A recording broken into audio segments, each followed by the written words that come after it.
Halo, selamat siang selamat pagi untuk ya semua. Perkenalkan nama saya Frank Nurisyan dengan NIM 23016. Jadi pada hari ini saya akan meneruskan tugas mempresentasikan hasil tugas ulangan saya yang mengulang yang pertama mengenai dengan judul Hot Parity New dengan sebuah problem atau case. Parity bit adalah sebuah teknik sederhana yang dapat digunakan untuk memeriksa integritas data yang ditransmisi. Terdapat dua varian dari teknik ini, yaitu Hot Parity dan Event Parity. Pada tugas kali ini Anda diminta untuk mengembangkan sebuah program yang akan menghitung parity bit dari data masukan. Cara kerja teknik ini sangat sederhana. Pertama-tama akan dilakukan penghitungan terhadap kemunculan dari bit 1 pada sebuah data. Selanjutnya ditentukan nilai parity sesuai dengan jumlah kemunculan dari bit 1 pada data. Jika menggunakan pendekatan odd parity dan jumlah kemunculan dari bit 1 bernilai genap, maka parity bit adalah 1. Sebaliknya, jika kemunculan parity bit 1 bernilai ganjil, maka parity bit adalah 0. Bisa dilihat pada contoh berikut, dapat dilihat bahwa jumlah parity bit satunya adalah ada 1, 2, 3, 4, 5 yang bernilai ganjil, maka outputnya sesuai di sini adalah 0. Bisa lihat outputnya juga 0. Jadi seperti itulah cara menghitungnya. Jadi kita menghitung angka satunya berapa banyak, baru kita hitung jumlah angka satunya. Jika dia genap, maka akan melakukan angka parity bit 1. Jika dia ganjil akan melakukan parity bit angka 0. Bisa kita lihat langsung aja ke kodenya. Pertama saya mendeklarasikan sebuah input variable input dengan tipe data char sebanyak 7 array-nya, 7 indeks. Kenapa saya buat 7 indeks? Karena setelah saya lihat di auto grading-nya selalu inputan itu selalu bernilai 7 inputan, 7 sepanjang 7 lah stringnya. Jadi bisa kita simpulkan kita dapat menggunakan 7 array dengan nilainya 7 anggota lah, 7 indeksnya, sampai 7 indeksnya. Lalu setelah itu saya gunakan integer p, lalu saya menggunakan 5 input dan scanf s input, lalu menggunakan looping and for, di mana looping and for ini kita menghitung setiap satu indeksnya untuk mengidentifikasi seberapa banyak jumlah angka satunya pada titik satunya. Jadi kita menggunakan if input indeks ke 0 dari indeks ke 7 dengan indeksnya selalu increment atau bertambah dan selalu sama dengan 1. Mana jika di 1 maka nilai p ini akan bertambah. Lalu setelah itu saya akan memprint inputnya yang dimana saya akan memprint soal yang pertama yang sebelum di parity. Lalu berikutnya saya akan gunakan cara menentukan dia ganjil atau genap. Jadi cara saya menggunakan ganjil itu menghitungnya itu cukup dengan satu saja, yaitu saya menggunakan modulus 2 yang dimana ini untuk menentukan bilangan genap, yang dimana jika bilangan habis dibagi 2 dengan posisi 0 maka dia akan memprint 1 yang dimana itu adalah genap. Jika tidak maka dia ganjil. Atau kita juga dapat menggunakan yang kedua untuk menentukan dia ganjil dengan cara P modulus 3 yang dimana jika dia sama dengan 0 maka dia ganjil, kita akan memprint 0. Di sini saya langsung memprint output variabel pertama yang kita input, lalu memprint sebuah string atau sebuah karakter 1 atau 0. Di sini dia akan langsung memprint sampingnya karena dia tidak ada seperti new line ataupun new tab. Seperti itulah untuk tugas yang pertama. Langsung dicoba.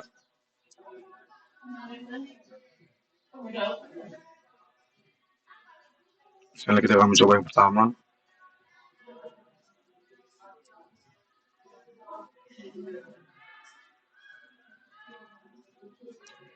Maka outputnya adalah sama. Seperti itulah untuk tugas yang pertama. Baru untuk review UTS sebelumnya.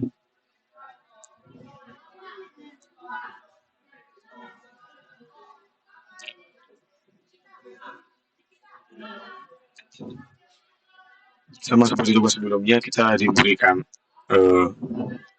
sebuah tugas yang dimana kita akan menghitung, yang dimana jika dia diberikan argumennya 2, maka kita akan menghitung sebanyak 2 kali tugasnya, seperti project, final exam, quiz, assignment, mid exam, seminar proposal, dan seminar kemajuan, yang dimana yang dia dibatasi oleh dibatasi oleh crash atau tanda pagar, bobotnya itu sebanyak 60%, lalu nilainya.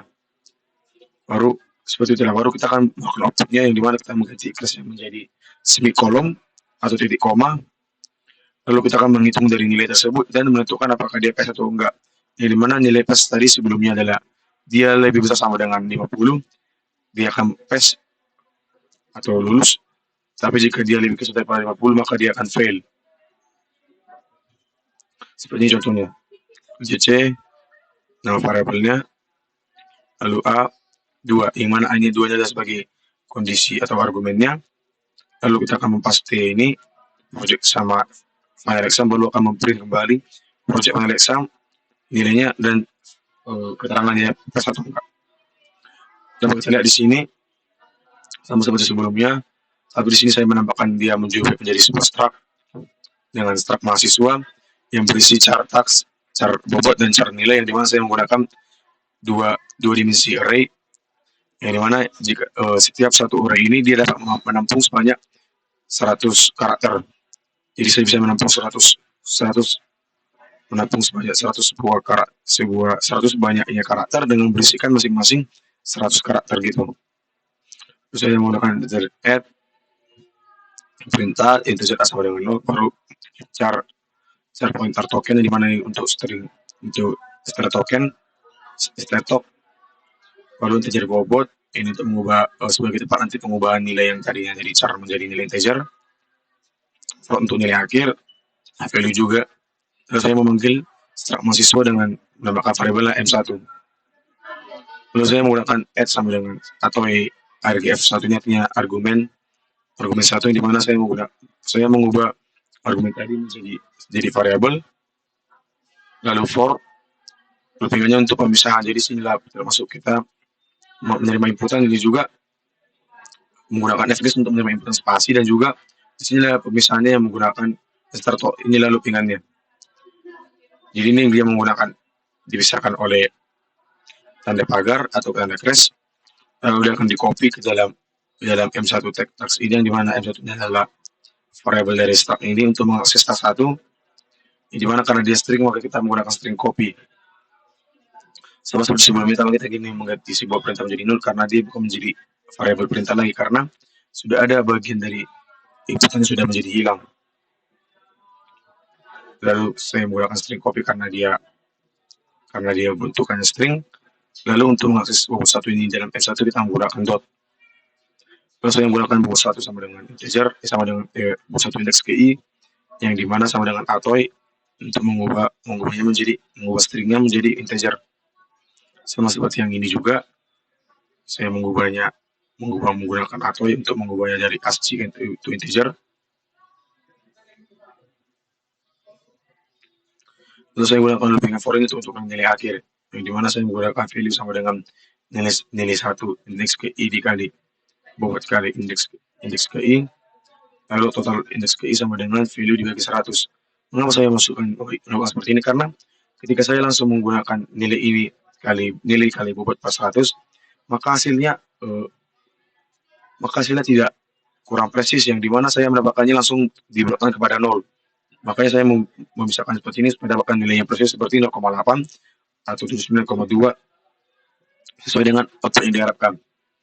Lalu saya menggunakan total akhir sama dengan total akhir tambah total, yang dimana total akhir ini pada awalnya dia belum ada, maka saya mendeklarasikannya total akhir sama dengan 0, lalu ditambah dengan total di sini. Maka untuk inputan yang berikutnya, dia akan total akhir yang ada di sini adalah total akhir yang sebelumnya, yang ditambah dengan total indeks ke 1. Lalu saya menggunakan loop yang kedua untuk memprint hasilnya, yang dimana hasilnya adalah untuk memprint bobot dan nilai. Yang dimana saya menggunakan struct untuk yang pertama, karena dia untuk memprint inputan yang pertama, tapi dia dipisahkan oleh semikolom. Kalau saya memprint hasilnya, tapi saya menggunakannya integer supaya lebih mudah saja.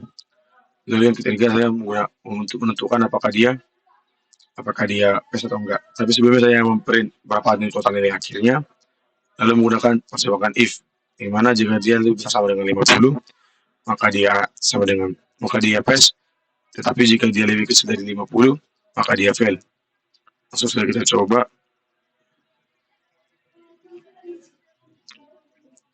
Jadi kita coba terminal, ini terminal.